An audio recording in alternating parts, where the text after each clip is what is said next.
السلام علیکم ورحمۃ اللہ وبرکاتہ۔ دوستو، آج ہم ایک ایسے سفر کی بات کریں گے جو علم اور صبر کا سفر ہے۔ آج میں آپ کو حضرت موسیٰ علیہ السلام کا وہ قصہ سناؤں گا جب وہ اپنے سے زیادہ علم والے انسان کی تلاش میں نکلے۔ یہ واقعہ ہمیں سکھاتا ہے کہ جو ہمیں برا لگ رہا ہوتا ہے اس میں اللہ نے کیا ہدایت رکھی ہے۔ ویڈیو تھوڑی لمبی ہے لیکن آج آپ بہت بڑی بات سیکھ کر جائیں گے انشاءاللہ۔ حضرت موسیٰ علیہ السلام نے اللہ سے پوچھا کہ کیا زمین پر کوئی مجھ سے زیادہ علم والا ہے؟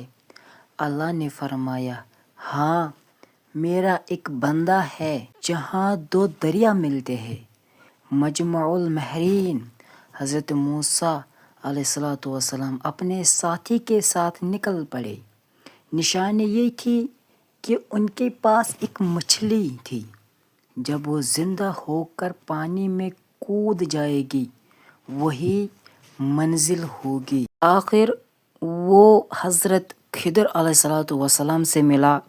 موسیٰ علیہ السلام نے کہا، کیا میں آپ کے ساتھ رہ سکتا ہوں تاکہ آپ مجھے وہ علم سکھائے جو اللہ نے آپ کو دیا ہے؟ حضرت خضر علیہ السلام نے ایک شرط رکھی، تم میرے ساتھ صبر نہیں کر پاؤ گے اور جب تک میں نہ بتاؤں تب مجھ سے کوئی سوال نہیں کرو گے۔ دونوں ایک کشتی میں سوار ہوئے۔ حضرت خضر علیہ السلام نے کیا کیا؟ انہوں نے اس کشتی میں سوراخ کر دیا۔ حضرت موسیٰ علیہ السلام حیران رہ گئے۔ انہوں نے کہا، آپ نے یہ کیا کیا؟ لوگ ڈوب جائیں گے۔ خضر علیہ السلام نے یاد دلایا، میں نے کہا تھا نہ کہ تم سوال نہیں کرو گے مجھ سے۔ آگے چلے تو حضرت خضر علیہ السلام نے ایک لڑکے کو دیکھا اور اسے قتل کیا۔ موسیٰ علیہ السلام پھر صبر نہیں کر پائے۔ پھر وہ ایک ایسے گاؤں گئے جہاں لوگوں نے انہیں کھانا نہیں دیا، لیکن حضرت خضر علیہ السلام نے وہاں ایک گرتی ہوئی دیوار کو ٹھیک کر دیا۔ موسیٰ علیہ السلام نے کہا، انہوں نے کھانا نہیں دیا اور آپ ان کی دیوار مفت میں ٹھیک کر رہے ہیں۔ ویڈیو لاسٹ تک بنے رہے تبھی آپ کو یہ واقعہ اچھے سے سمجھ آئے گی۔ دوستو، ہم اکثر پریشان ہوتے ہیں کہ ہمارے ساتھ برا کیوں ہو رہا ہے۔ آج کا یہ قصہ آپ کو بتائے گا کہ اللہ کے ہر پلان کے پیچھے ایک راز ہوتا ہے۔ حضرت موسیٰ علیہ السلام جو اللہ کے اتنے بڑے نبی تھے، انہیں بھی ایک سفر پر بھیجا گیا، یہ سیکھنے کے لیے کہ جو دکھتا ہے وہ ہمیشہ سچ نہیں ہوتا۔ ویڈیو تھوڑی لمبی ہے لیکن دھیان سے سنیے۔ حضرت موسیٰ علیہ السلام نے اپنے ساتھی یوشع بن نون سے کہا کہ ہم تب تک نہیں رکیں گے جب تک ہم مجمع البحرین نہ پہنچ جائیں۔ ان کے پاس ایک بچی ہوئی مچھلی تھی۔ اللہ نے فرمایا تھا، جہاں مچھلی غائب ہو جائے وہی بندہ ملے گا۔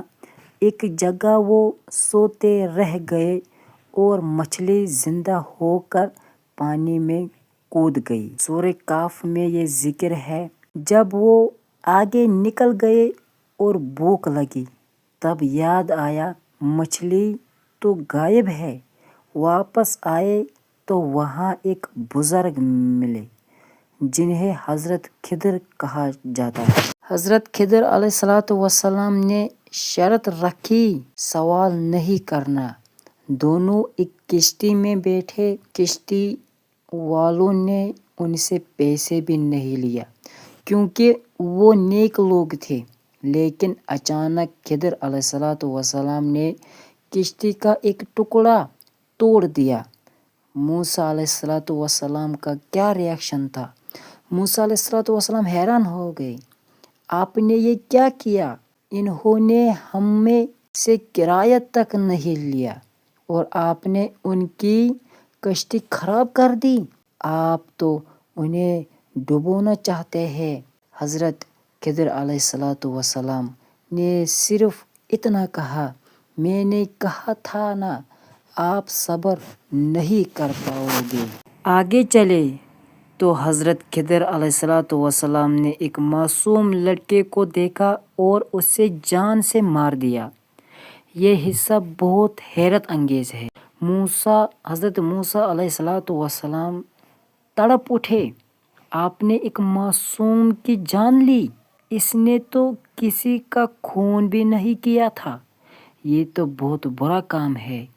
خضر علیہ السلام نے پھر وہی بات دہرائی، میں نے پہلے ہی کہا تھا آپ میرے ساتھ نہیں چل سکتے۔ وہ ایک ایسی بستی میں گئے جہاں کے لوگ بہت کنجوس تھے، انہوں نے کھانا تک نہیں دیا، وہاں ایک دیوار گری ہوئی تھی، خضر علیہ السلام نے محنت کر کے اسے سیدھا کر دیا۔ موسیٰ علیہ السلام نے ان لوگوں نے ہماری مہمانی نہیں کی اور آپ نے مفت میں ان کی دیوار ٹھیک کر دی، آپ چاہتے تو اس کی مزدوری لے سکتے تھے تاکہ ہم کھانا کھا لیتے۔ لاسٹ میں حضرت خضر علیہ السلام نے موسیٰ علیہ السلام سے یہی کہا کہ آگے ایک ظالم بادشاہ تھا جو ہر اچھی کشتی چھین رہا تھا، سوراخ کی وجہ سے اس نے یہ کشتی چھوڑ دی اور غریب مچھواروں کا روزگار بچ گیا۔ وہ لڑکا بڑا ہو کر اپنے نیک ماں باپ پر ظلم کرتا اور انہیں گمراہ کرتا، اللہ اس کے بدلے انہیں ایک نیک بیٹی یا بیٹا دینا چاہتا ہے۔ دیوار اس کے نیچے 2 یتیم بچوں کا سونا تھا، اگر دیوار گر جاتی تو بستی کے لوگ خزانہ لوٹ لیتے، اللہ چاہتا تھا کہ بچے بڑے ہو کر اپنے حق خود لیں۔ اور آج سب کو یہ واقعہ کیسے لگا اور یہ واقعہ میں آپ کو کیا سمجھ آیا، کمنٹ میں ضرور بتانا۔ ملتے ہیں اگلے ولاگ میں، تب تک اللہ حافظ۔